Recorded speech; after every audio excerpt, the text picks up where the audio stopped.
Pembangunan hunian sementara di Nagari Koto Tinggi, Kabupaten 50 Kota, Sumatera Barat belum selesai.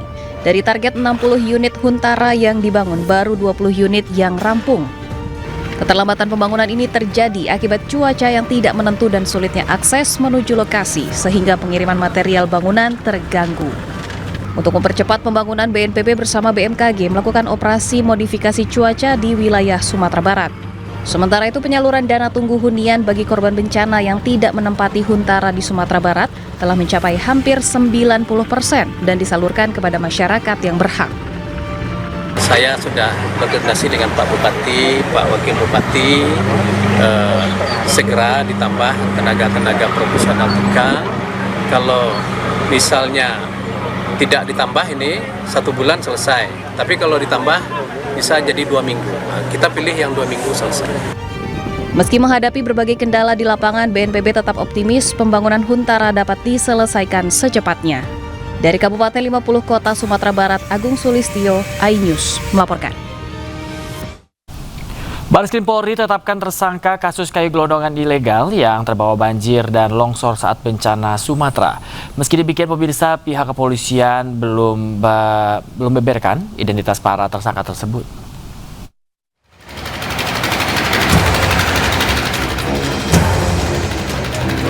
Direktorat Tindak Pidana Tertentu Bareskrim Polri menetapkan tersangka dalam kasus pembalakan liar atau illegal logging di Batang Toru, Tapanuli Selatan, Sumatera Utara.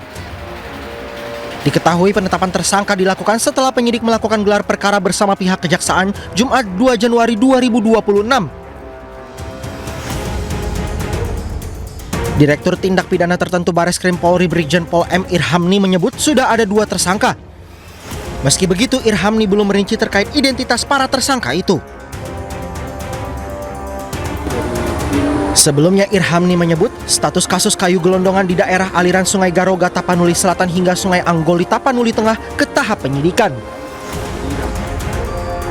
Irhamni juga mengatakan pihaknya bakal menerapkan pasal tindak pidana lingkungan hingga pencucian uang di kasus kayu gelondongan yang diduga menyebabkan banjir dan longsor di Sumatera. Tim Liputan iNews melaporkan. Pemirsa, Direktorat Tindak Pidana Tertentu Bareskrim Polri tengah selidiki dugaan pembalakan liar yang mengakibatkan banjir bandang di Aceh Tamiang. Pembalakan di hutan lindung diduga menyebabkan gelondongan kayu terbawa banjir. Identifikasi kami adalah kegiatan-kegiatan pembukaan lahan di hutan lindung, Serbajadi ataupun Simbang Cenih. Kami penyelidik berusaha keras untuk mendapatkan informasi itu untuk menaikkan dalam proses penyidikan. Terima kasih dari bantuan tokoh masyarakat, kemudian aparat setempat juga sangat mendukung kami untuk menunjukkan tempat-tempat yang diduga adanya pembukaan lahan baik ilegal ataupun legal. Demikian. Tentunya legal tidak menutup kemungkinan juga adanya dampak. Atasi masalah krisis air bersih, personil Brimob membuat sebuah sumur bor di lokasi pengungsian di Kecamatan Tuka, Tapanuli Tengah, di mana tidak hanya sumur bor, sumur gali juga dibuat untuk penuhi kebutuhan air warga Kabupaten Tapanuli Selatan.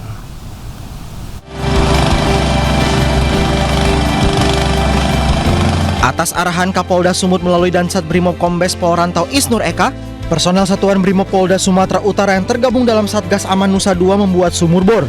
Pembuatan sumur bor ini untuk mendukung percepatan pemulihan pasca bencana dengan menyediakan kebutuhan dasar bagi warga di lokasi pengungsian. Sementara itu, pembangunan sumur gali juga dilakukan personel Brimob Polda Sumatera Utara bersama masyarakat di Desa Batu Horing, Kecamatan Batang Toru, Kabupaten Tapanuli Selatan pada Rabu pagi. Sumur gali ini dapat memenuhi kebutuhan air sekitar 20 kepala keluarga di wilayah itu.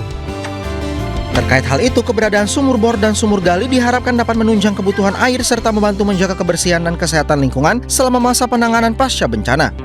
Tim Liputan iNews melaporkan. Pemirsa, jembatan Bailey Malalak di Kecamatan Malalak, Kabupaten Agam, Sumatera Barat akhirnya dapat digunakan oleh masyarakat. Pembangunan jembatan ini diharapkan dapat melancarkan kembali aktivitas warga serta distribusi bantuan ke wilayah terdampak.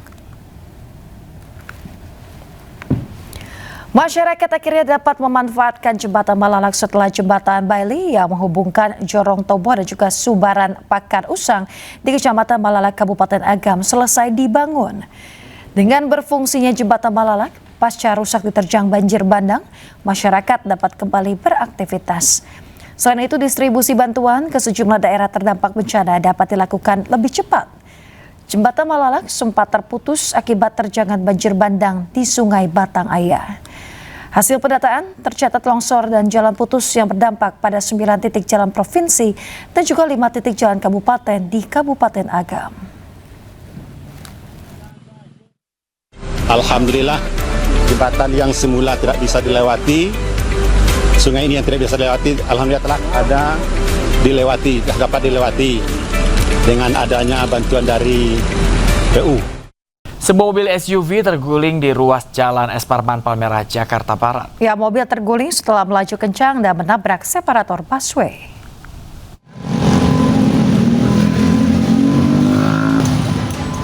Mobil SUV berwarna hitam terguling di ruas Jalan Es Parman mengarah Selipi, Jakarta Barat. Sebelum kecelakaan terjadi, mobil yang dikendarai seorang pria ini terlihat melaju kencang dan oleng hingga menabrak beton separator busway. Kerasnya benturan membuat mobil mengalami kerusakan parah dan menyebabkan beton separator busway hancur berserakan di jalan. Peristiwa ini membuat arus lalu lintas tersendat. Udah nggak lama, udah ngebut mobil. Tapi ngambil ke tengah, langsung nabrak separator. Langsung berdiri mobilnya, Bang. Mobil langsung berdiri.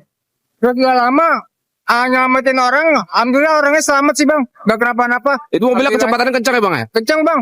Lumayan kencang. Meski tidak ada korban jiwa dalam peristiwa ini, namun pengemudi mobil mengalami luka dan trauma.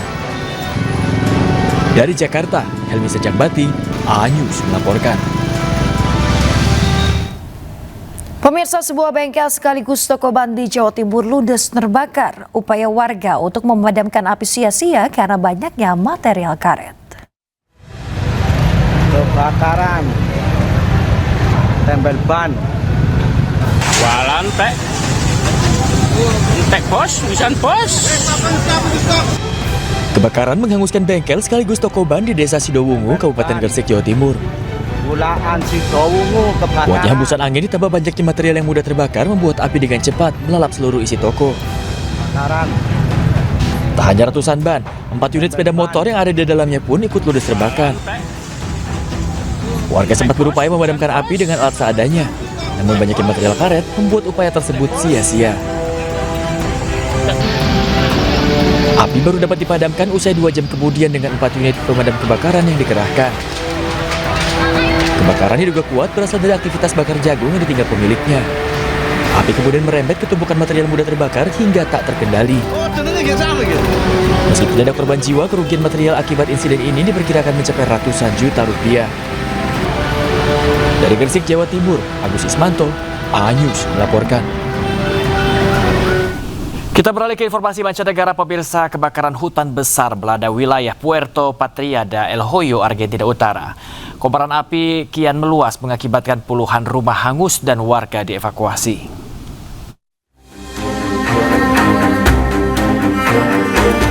Kebakaran hutan skala besar melanda daerah Puerto Patriada di El Hoyo, Argentina Utara. Kondisi kekeringan dan angin kencang menyebabkan angin menyebar dengan cepat dan sulit dipadamkan menghanguskan areal hutan.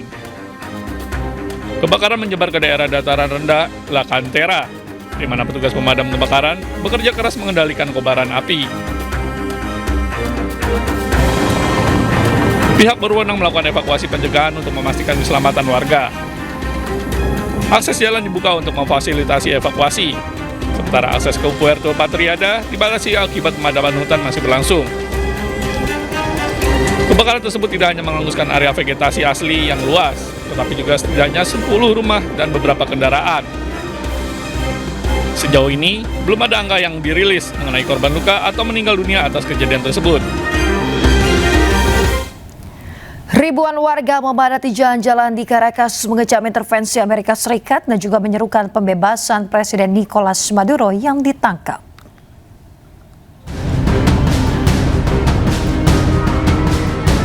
Ribuan perempuan turun ke jalan di Caracas, melakukan aksi unjuk rasa memberikan dukungan kepada pemerintah nasional dan menyerukan pembebasan Presiden Nicolas Maduro dan istrinya yang ditangkap pemerintah Amerika Serikat.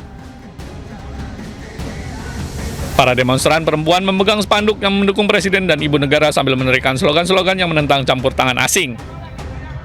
Estamos todas las mujeres pidiendo la liberación tanto de Cilia Flores como de Nicolás Maduro, que son nuestro presidente y nuestra primera dama, nuestra primera combatiente, nuestra líder total como femenina, es nuestra guía desde el momento en que liberó a Chávez en el 94. Desde entonces la acompañamos a Maduro y sabemos que ellos van a volver pronto. Maduro dan Flores dipindahkan ke Amerika Serikat dan ditahan di pusat penahanan metropolitan di New York.